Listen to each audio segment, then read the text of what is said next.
G, Vice President of Original Series at Netflix. She also happens, hello. And the Emmy Award-winning animator, Jorge Gutierrez, ladies and gentlemen.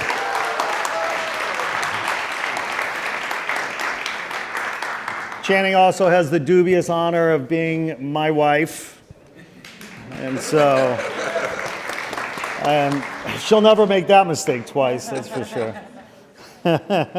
Guys, welcome. This is fantastic. So you're both at Netflix. Yeah. Do you have lunch together? No, this was only my second week. I mean, I'm at the end of week 2, you guys. Do you even know where Jorge's office is? I do not. Oh, you got to work on that. Do you know where my office is? I know the building. There you go. You know, 12th floor. Jorge, how are you finding, you've been there longer than 2 weeks now. Well, this is crazy, right? Yeah. So back in time, January of last year, I pitched them a thing. Mm-hmm. I started in May, and I just finished the last script of it. So in less than a year and a half. What the hell did you pitch them? Well, no. I think it's the world we live in now, Yeah. where I feel like Netflix specifically, they're looking for people who know what they want to make, and know how to make it, and have made stuff to make them think that they can make it. So I feel like I'm cashing in all my chips, and then betting on literally what they would ask me, pitch me a thing that you don't think you can get made anywhere, and that's the thing they made. Right. Yeah, I mean, we talk about wanting to take big swings with people that have voice and vision. Mm-hmm. So that's really that's the bottom line. Right. Jorge, I mean, you are an alum at CalArts, right? When did you move to LA? When I was 18, when I got accepted. Right. And did you always have a vision for wanting to be an animator and work at movies? As a kid growing up in Mexico, I literally thought that is a white people job. Like, I just didn't think someone like me in Tijuana could ever do that stuff. And then I started seeing, Guillermo del Toro and all these other directors, and that gave me hope, because I basically said, well, if another chubby Mexican can do it, maybe this chubby Mexican can do it. So seeing others succeed and leading the path definitely inspired me. I'm from the animation world. I didn't really see anybody in animation doing it, so that seemed like, okay, well, if I had to be the first one, I think I can do it, just because there'll be no point of reference for failure, because no one's done it. Oh, that's exciting. So, so many of us here have great ideas, but we don't have any connections, right? We got YouTube. That's it. That's all we got. And Hollywood has a reputation, good, bad, and indifferent. What hope do I have for taking my graphic novel and selling it to a company like Netflix? I mean, where do I even start? I think it's a question for Channing. Yeah, I mean, look, there are a number of different ways to get into it, and certainly it is, it is about people that you know, right? The challenge for somebody that's coming to the business cold, who has a great idea, who has some great IP. I mean, the truth of the matter is that we're always looking. We're always looking for the next thing. We're always looking for the next idea, and there is, because of how important graphic novels have become in movies and television, especially when we're looking at something Netflix, we're trying to do, let's say, 8 episodes a year over a period of 5, 6, 7 years. You want to make sure that there's a lot of deep, rich story to draw on, and graphic novels provide a lot of that, right? Because some of these are really in depth, and they go really deep.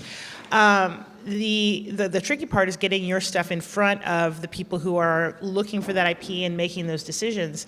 Now, we do a lot of outreach, and this is something that was happening in my old job. Before this, I was working at ABC, and I was at ABC for about 15 years. And we have a lot of people who are doing outreach, who are looking for new voices, who are looking for fresh material. There are agents who deal a lot in this realm, who handle kind of exclusively people who work in the graphic novel space and the art space, but then you still get to that same place of like, how do I get in front of those people? And some of it is about networking. Some of it is about reaching out to people who are doing the thing that you want to be doing in that space and talking to them about how they got their start. It's about going out, we do events where we allow people to come in and sort of mix and mingle and meet some of our producers who are looking for different jumping off points. We've got writers who are looking for ideas and trying to help make those connections. So it's about like working those networks and trying to get out there and get in front of people.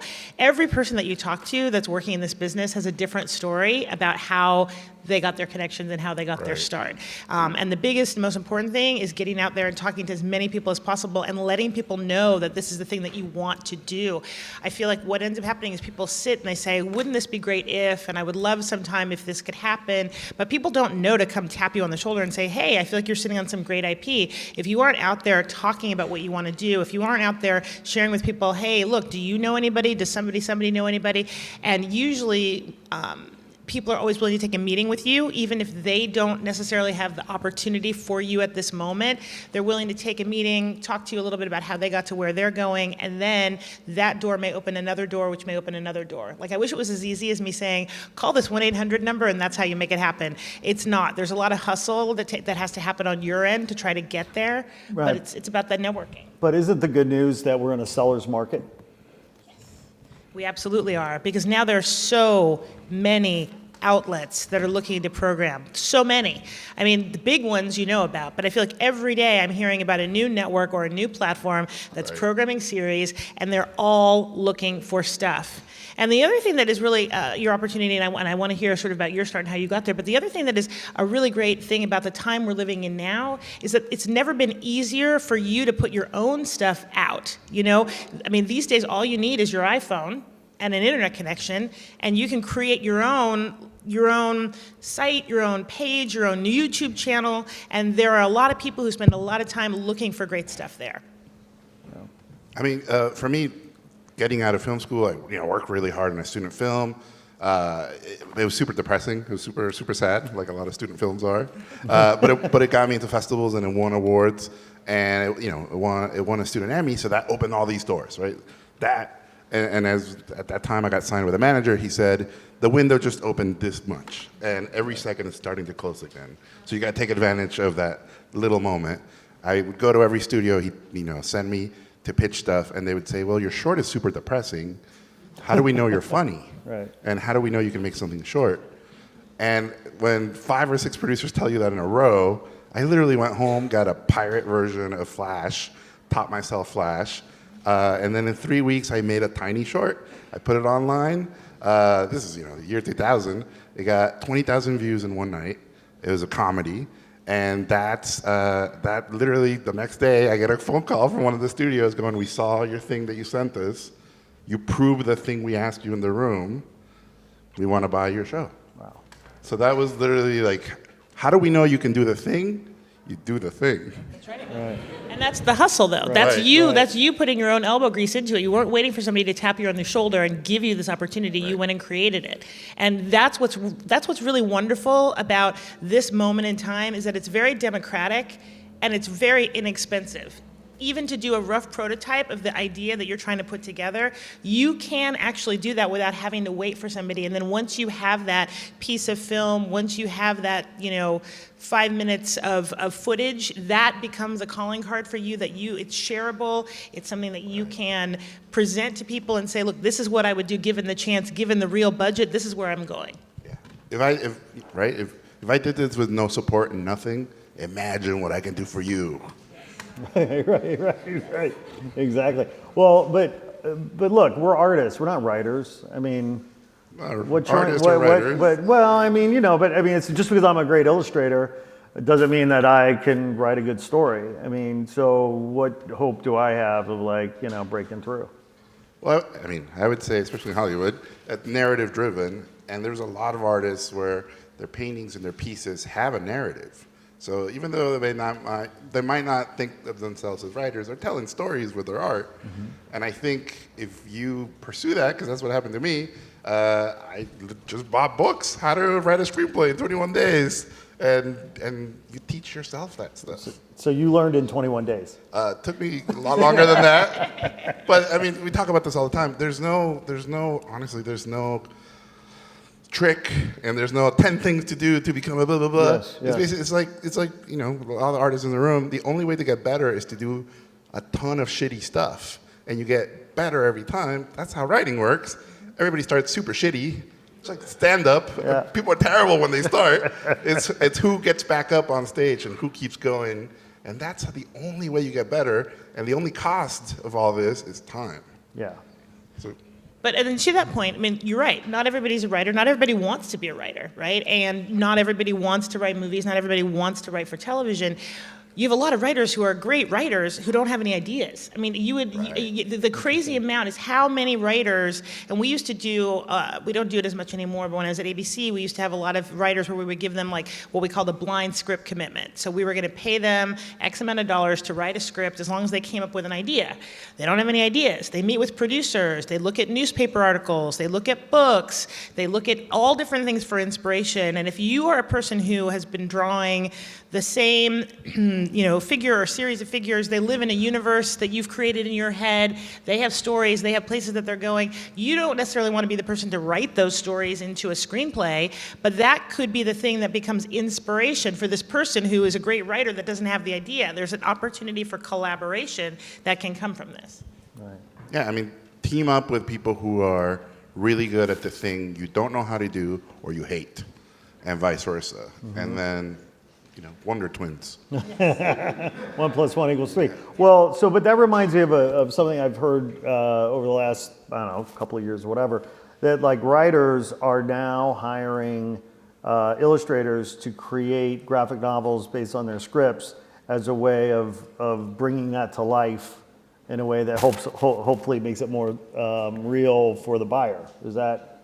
Even Netflix now has a comic book division, yeah. So they can develop the properties and see them as a comic first. I mean, it's basically a fancy visual screenplay at that point. Right. And then if people connect to it and people like it, you are literally seeing what the version of this live action movie series or movie or series.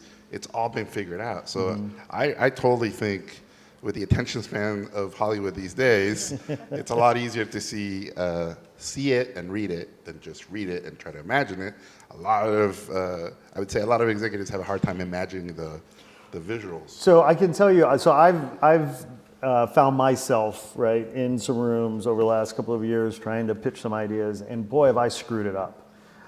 Because I came from a world of the agency life where you might go into a client and you pitch your great team or your great experience or your great capabilities, but you don't go in with the solution to their problems because you don't know their problem. You're just going in to sort of say, look how good we are, hire us to help you, right? So I took that experience into some of these quote unquote pitch meetings to show all this cool art and look at all this stuff and isn't it great and shouldn't we work together? And they're like, yeah, it's cool, but what do you have for me?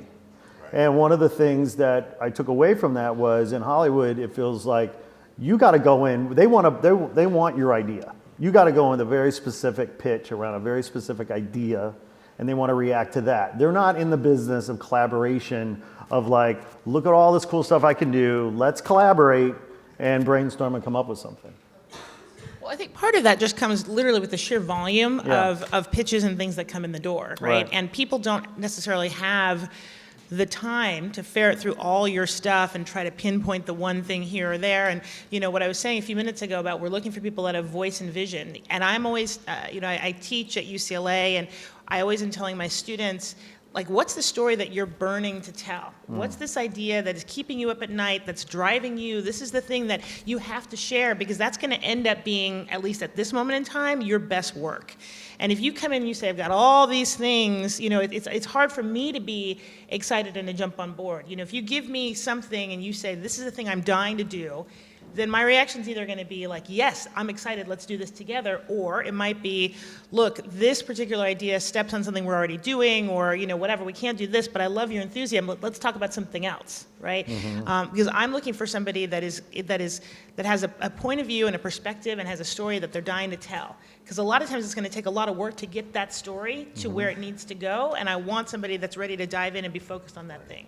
So Jorge, the story that you're working on right now at Netflix, I mean, is that a story that you've been dying to tell for a long time and you finally found a place to tell it? Absolutely, and you know, I've been very lucky. All the stuff I've made, I always, you know, I studied my favorite albums and my favorite books and my favorite movies, especially the first one, right, the first album or the first movie, and I found that, you know, this is like art scientist. I was like, the reason those to me were good was because those first pieces were about the struggle to make it. And they were usually about where that artist was from, and it dealt with a specific location and a specific struggle that felt universal.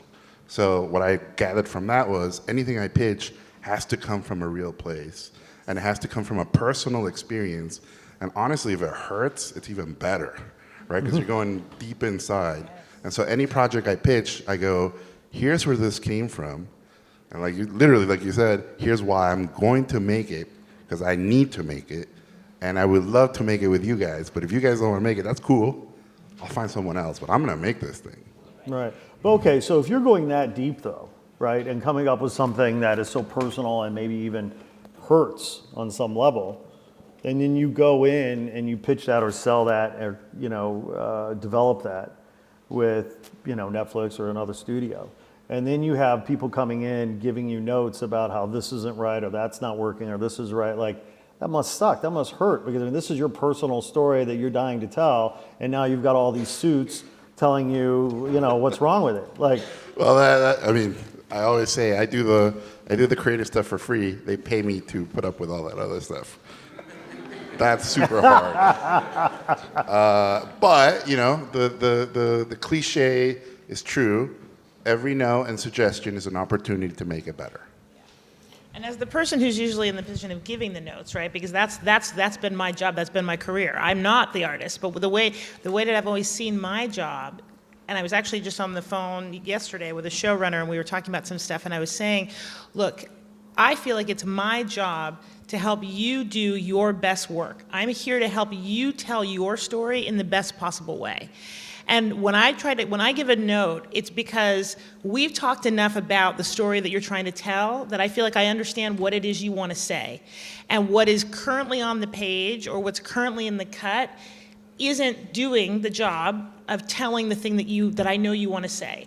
And if I, the person who am as close to it as I am, because we've been working on it for a while, we've been talking about it ad nauseum, you know, I feel like I'm really close to it. If I'm not seeing it right now, then how is the person who is coming into the movie theater cold or turning on the TV just blank, they haven't had any conversations with you, they don't know your history or your backstory or the reason you want to tell this story, right? So you have to do that much better of a job of putting it out there. So what I like to think of the notes process as being is me saying, we've talked a lot about what you're trying to accomplish, and what I'm telling you is that this iteration of it is not yet bringing that idea forth in the clearest possible way.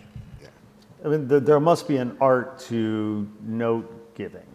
Oh, absolutely, right? I mean, and I think someone with your experience, you know the egos, and I'm sure every creator and every showrunner is different, so you know, some might need tough love, some are more sensitive, and I think, as artists, you kind of also have to, I always say this, like I take my heart out and I put it in a little box, and I try to just be logical and think about things. Because if you take those things personal, and you go like, that note is not, it's about my father, and they're telling me that character is too weak in the thing. I'm like, you're saying my father's weak? like you have to remove yourself and go, okay. Take your ego out of it. Right. And that for artists, I think, is one of the hardest things, because as an artist, you have to have especially in Hollywood, you have to have the heart of a poet, but you have to have the endurance of a boxer. Yes. So how do you keep those two things, like how do you not get such a thick skin that it cripples your heart, right. But then how do you not stay too soft and then you get beat up and then it hurts your art? So that balance, I think, is just the burden we have to carry, but also it could become your strength. And I think, to sit on my side of the fence, for me, I feel like my job is a privilege because I feel like I get to collaborate with people who can do something that I can't do. And that there's something so powerful and so beautiful in the fact that they are able to write this story or shoot this film and so I feel like it's a privilege to be a part of that conversation. And I think that is, as the person who's on the side of giving the notes, like that's the first stop, right? Is to like view what's been created with respect and with awe. To go to the example that you were just saying about, the father's weak, and you're like, my father's not weak. No, so the idea is that you've talked to me about your father. Right. I know how strong he is. I know the force that he played in your life. And what I'm telling you right now is that this character on the page isn't living up to what you told me that he needs to be, right? So that's how you get to the place that you can actually try to make sure that his vision, the story that he wants to tell, ends up on the page at the end. And I think the promised land is something that feels truthful, that is really good, and that lots of people enjoy, right? The trifecta, like those three things. The worst thing that can happen is if you make something you hate and everybody loves it, right? Because then you're stuck. That's the thing everybody asks you to do.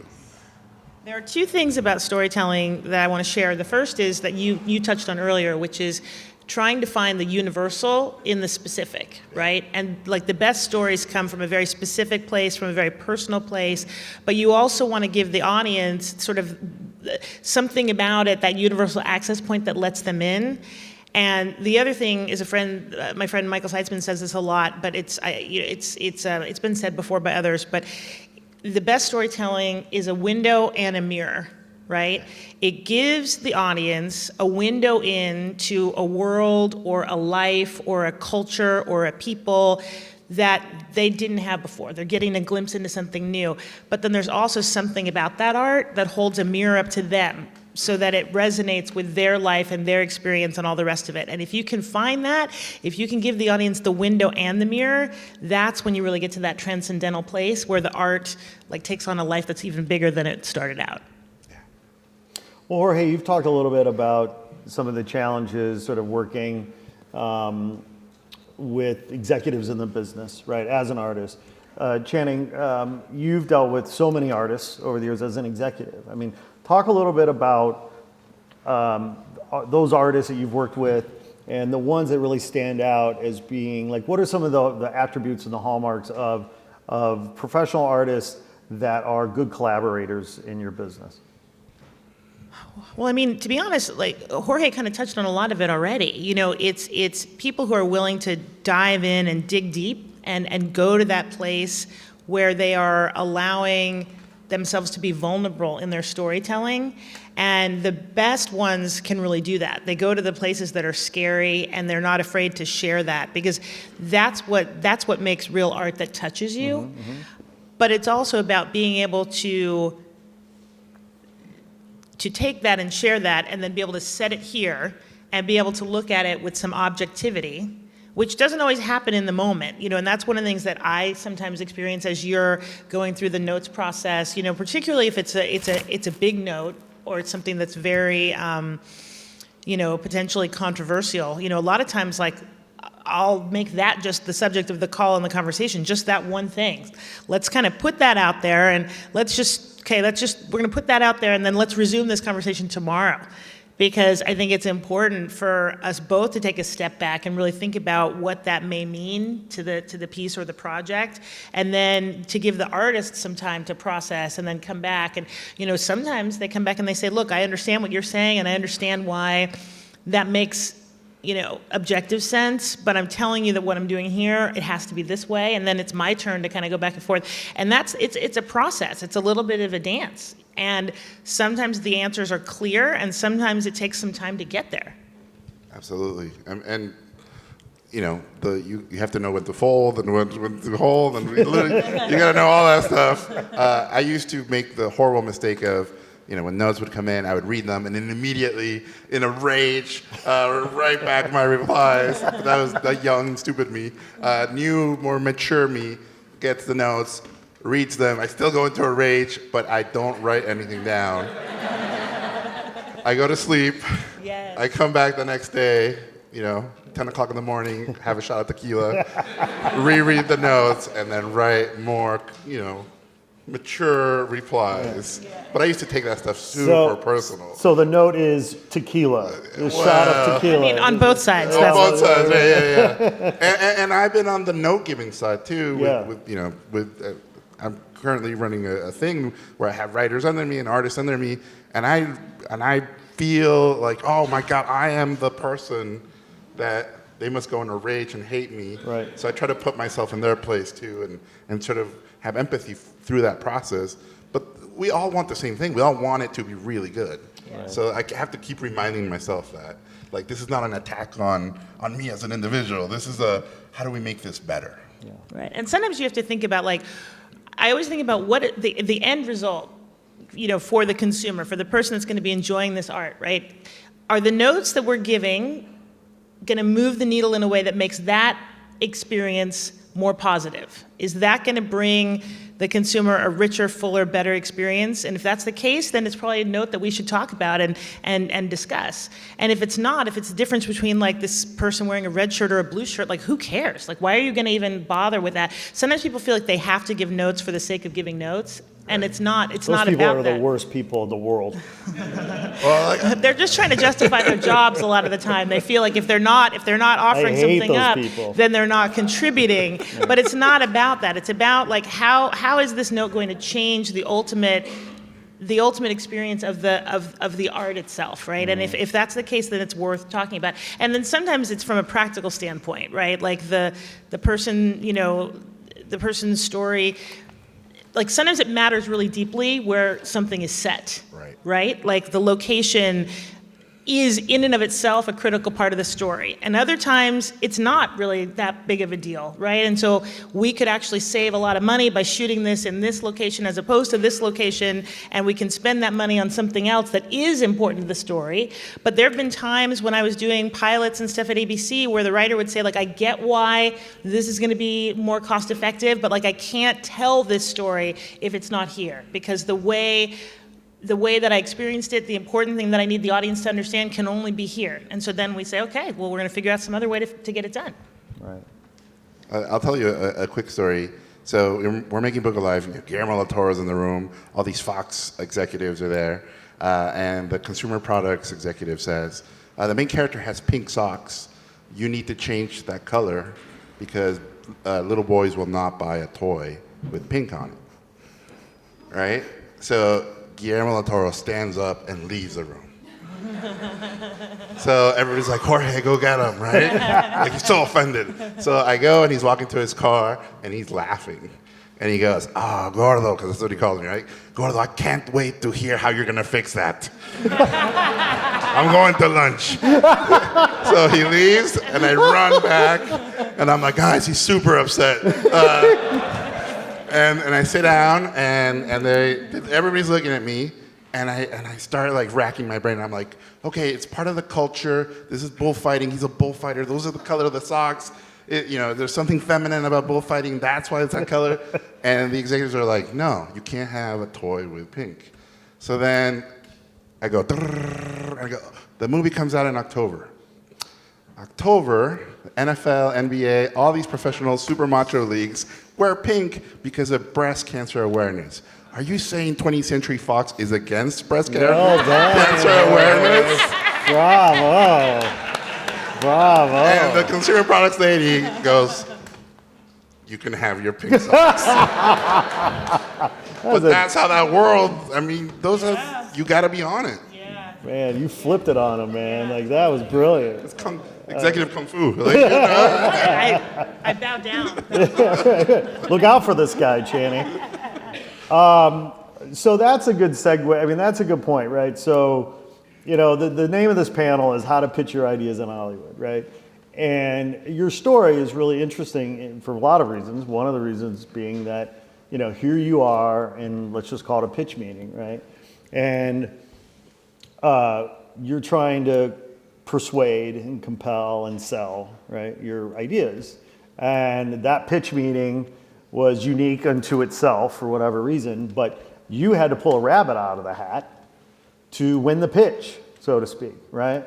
So I'd love to hear about, some of those pitches that you've given, Jorge, that you've heard, Channing, that were just really special winning pitches, perhaps because they were quite unexpected and innovative and fresh. What are the hallmarks of a winning pitch? I have a crazy Guillermo pitch, if you guys want to hear it. I would, absolutely. So he's turned me down 15 times. And when I say turn me down, I mean he's agreed to meet me. And then I show up and I see him get in his car and drive off and flip me off. So after the 15th one, all the producers are like, he's just not into you. Like, you gotta let this go. And I said, no, I want to know to my face from Guillermo del Toro, or at least an email so I can frame it. So obviously we're friends now, and he says, bring him to my house so I can crush his dreams in person. Right? So I go to his house. You guys are hardcore, man. Yeah, we're Mexicans. So I show up. We have 9 development paintings, all these sculptures. He opens the door. I'm used to the Santa Claus version of Guillermo from all the interviews, and that is not that guy. He was a total dick to me. We go into his house full of artwork. We make a horrible decision. Let's put all the artwork outside, because how do we compete with all this beautiful stuff from all his movies? So we go outside. They told me you have 20 minutes to pitch to him. So I've been practicing for months, right? I have this pitch down. This is August in LA. He's a big guy, I'm a big guy. Immediately we're sweating because we go outside. He looks super uncomfortable. I take the most important breath of my life, right? I summon my ancestors, come through me. This is it. So I open my mouth, and just as the words are gonna come out, Guillermo goes, Gordo! He just met me, and that was already his nickname, right? Gordo, you have 5 minutes. So he cut my 20-minute pitch to 5 minutes. So I go, okay, that's all right. So ancestors, give me the strength. Again, I take a huge breath. And I kid you not, right before the words can come out of my mouth, my people in the mansion next door betray me. And there were 4 or 5 leaf blower guys who looked like they were waiting for me to open my mouth. So as soon as I start, they go, orale! And this wave of sound hits us, right? So I look at Guillermo and I'm like, Guillermo, do we wait until they finish?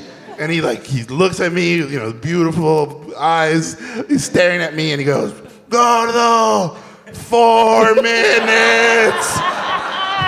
So I pitched him the 4-minute version of Book of Life, which is a very sweet and tender movie. So the worst pitch of all time. One of the producers on our side, halfway through, was like, I've seen enough. He just left. That's how bad it was. The pitch ends. We go inside. I'm drenched in sweat. He's drenched in sweat. Everybody's taking the stuff down. I know I had a shitty pitch. I sit down. I look to him for guidance, Master, give me some hope before I leave. And I'm like, Guillermo, thank you so much. I'm so sorry. The pitch was not, wasn't very good. And he goes, not very good. Gordo, in my whole life, that was the shittiest pitch I've ever seen. So I stand up. I'm like, thank you so much for your time. And he goes, sit down. And he says, of course I want to produce your movie.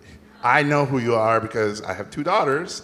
Every Saturday morning, we'd watch your cartoon. I know your sense of humor. I know how much you love our culture.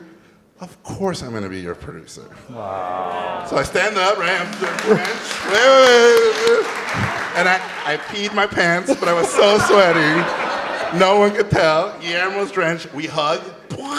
Our liquids combined at that moment. And then this is very important. He pushes me away and he goes, if you did not write the script for this movie, you're not a real director, which is, very big challenge. And I go, no, I totally wrote the script. It's in my trunk. I run out of his house. We'd gone to a wedding the night before. At the wedding, it was a Mexican wedding, they gave you little tequila bottles to go home. tequila bottle broke. The script is drenched in tequila. I grab it and I'm like running back with the script. I hand it to him in his beautiful meaty hands, and he looks at it and he smells it, and he goes, "That's a good script." And that's how the movie got made.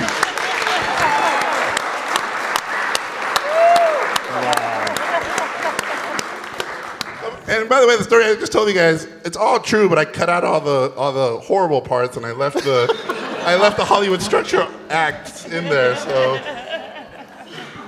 Wow. So there is truth to that saying about never, ever, ever, ever, ever, ever, ever, ever, ever give up. I mean, it's the only way. I've never heard of anybody stumbling into getting their own movie or getting their own TV show, or they woke up and they got an email like, "We're picking up your thing," Yeah. and you don't even submit. Like every story. Wow, man. Totally. I mean, how do you follow that up, Channing? No, you can't. There's no anecdote that I could tell that would be better than that one. So I'm going to just offer like a couple of just tips. Because the one thing that I will say is that most people are not going to be like Guillermo del Toro and like, get in their car and drive away at the appointed time of your meeting. Most people are going to be gracious enough to actually hear you out. All that said, you don't know when you are given an audience with, an executive or a producer, you actually have no idea how much time you really will have, okay? They're gonna bring you into the office. They probably have you scheduled for somewhere between 30 and 40 minutes is marked off in their calendar, but you don't know what could happen. You don't know that, some other project that they're working on, something's gonna blow up and 10 minutes into your pitch, they're gonna be pulled out and that's it, that's the end of your audience. You don't know whether they had a late night last night and it's hard for them to concentrate. You don't know if there's something going on in their life. So you have to be ready to come in and be really clear and really concise and front load what you're telling. And I tell my students that the first 5 minutes that you're in the room are the most important 5 minutes, right? Or the first 5 minutes that actually involve anything that goes beyond the like, "Hi, how are you" part of the conversation. And depending on what idea or what story you're sharing, depends on what those first 5 minutes will be. Some people choose to pitch like the opening sequence or sequences, like what would be the prologue, or in a TV show, the part that would come before the title sequence. They kind of want to lean forward. They want to create that mood of being around the campfire. And I'm going to tell you, here's a little story. Other people, depending on the project, they want to talk about that one character, that one person. Like if you were pitching Breaking Bad, the first 5 minutes of that are like not the thing that's going to get you. But if you spend some time talking about this guy and his situation and what's going on with him, I'm interested already. Like I don't really care specifically how the events of that pilot are going to lay out. I'm so pulled into the world of this guy that I want to hear more. So thinking about what's the story that you're sharing and how you're going to tell it, and what those first 5 minutes of your pitch are going to be are critical. The other really important thing to remember is that most of the time, as you're getting into this business, the person that you're meeting with is not going to be the person who can make the final decision. In fact, they're not even probably going to be the person who can make the semi-final decision. So what that means is that this person who's listening to you is going to leave this room, and if they like it, they're going to tell it to another person and maybe sometimes 2 or 3 more people before they get the answer that says, yes, let's go forward. So it is on you to make sure that what you're sharing is digestible enough to be repeatable and compelling enough that they're going to remember the 2, 3, 4, 5 things about it so that they can then turn around and sell someone else on it. And the one thing that's true is that if a person is meeting with you and they like what you have to say, they're going to be enthusiastic about wanting to turn around and repeat it, but you want to be giving them the tools to do a good enough job at doing that they're going to be able to get the yes that you want. So those are the things that I would say are the most important to keep in mind.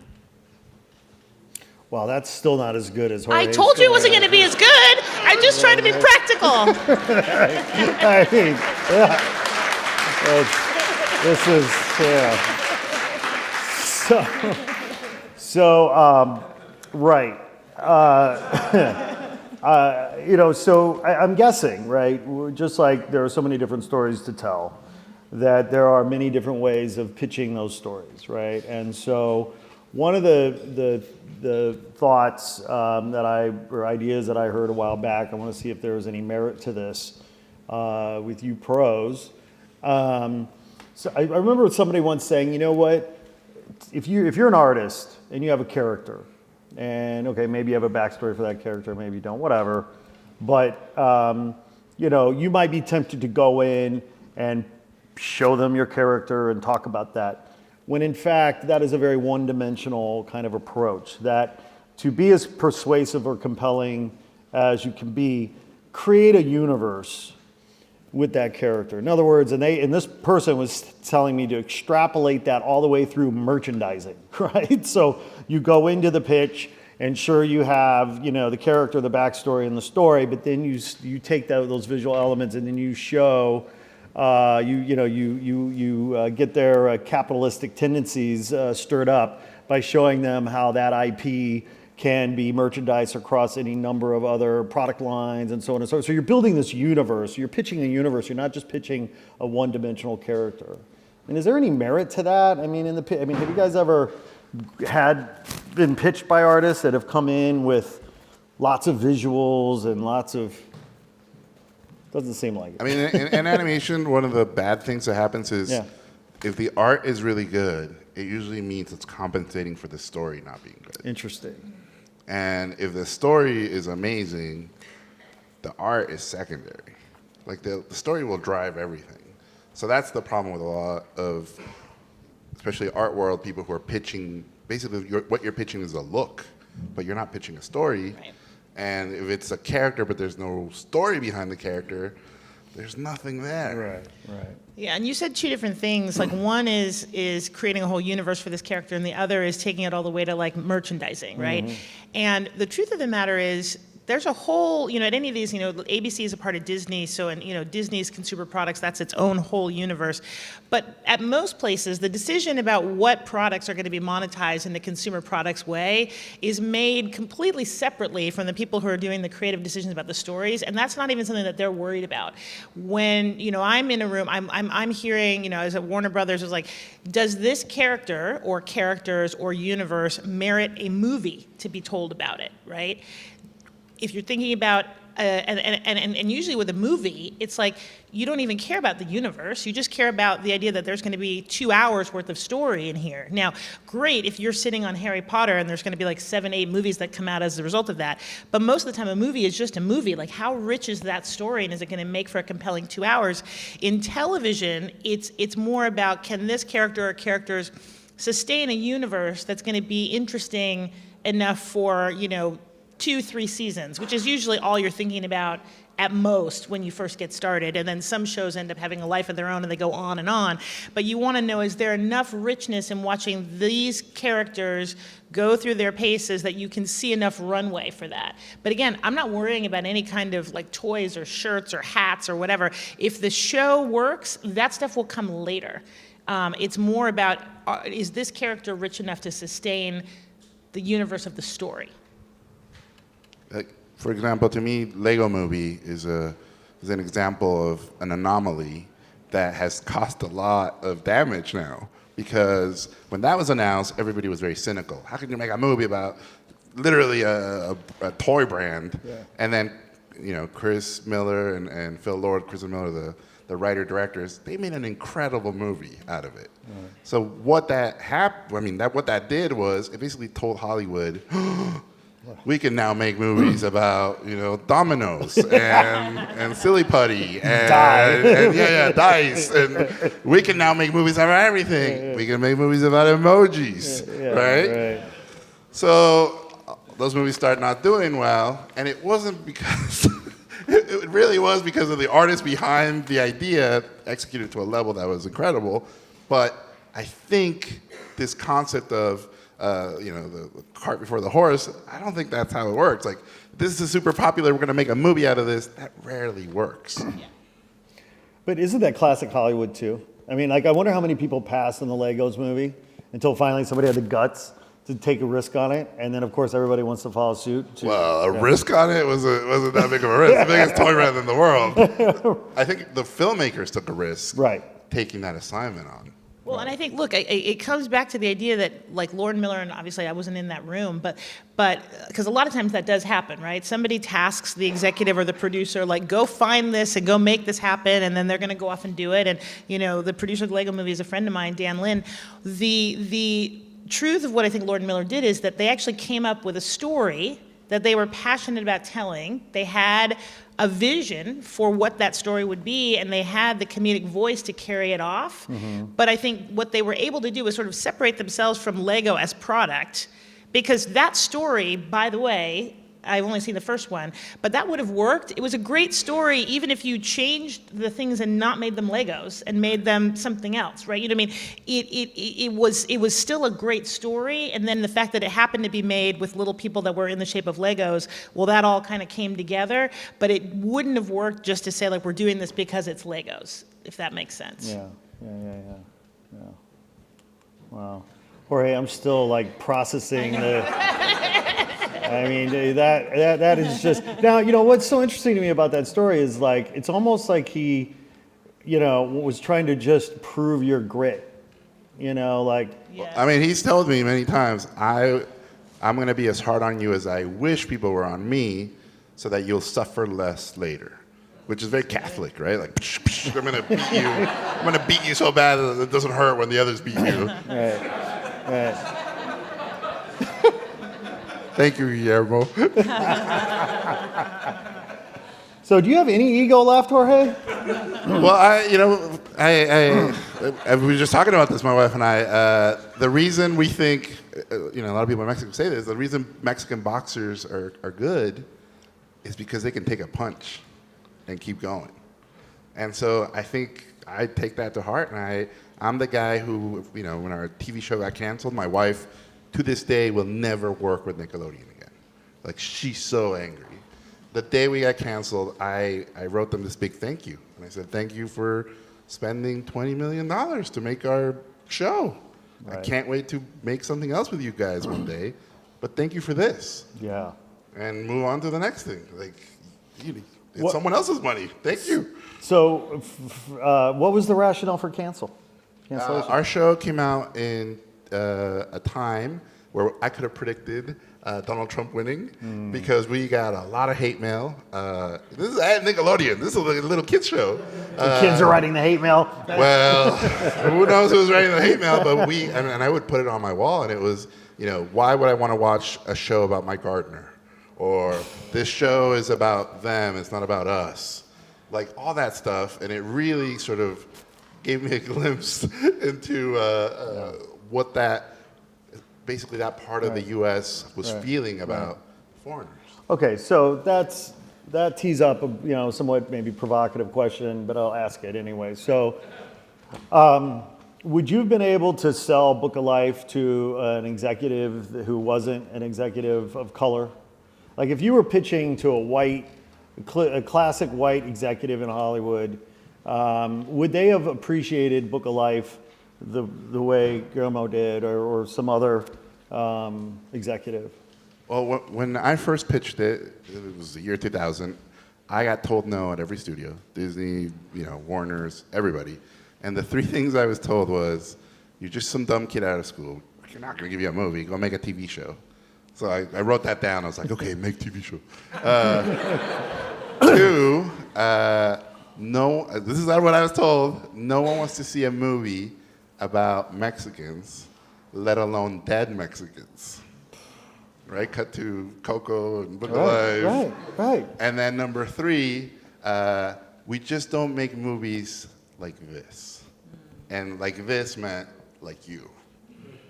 So it took, years of doing stuff. And when I finally got back in the same rooms, the Book of Life was optioned by DreamWorks in 2007. I went in with the same exact treatment. I ripped off the first page, wrote the new date on it, turned it in. First time I pitched it, I had been told, this is amateurish and weird and dark and not for us.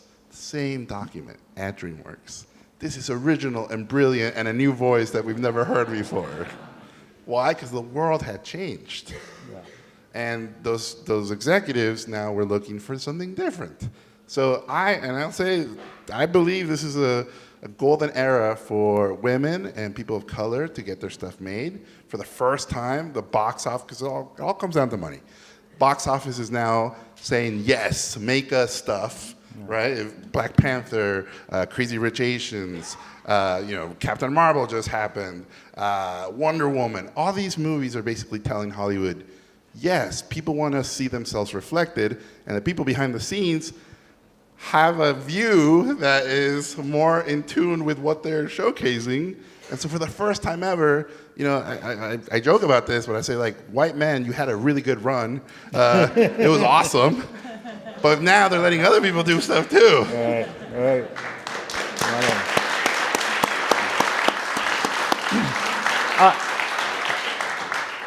I'm a little concerned. As a white man.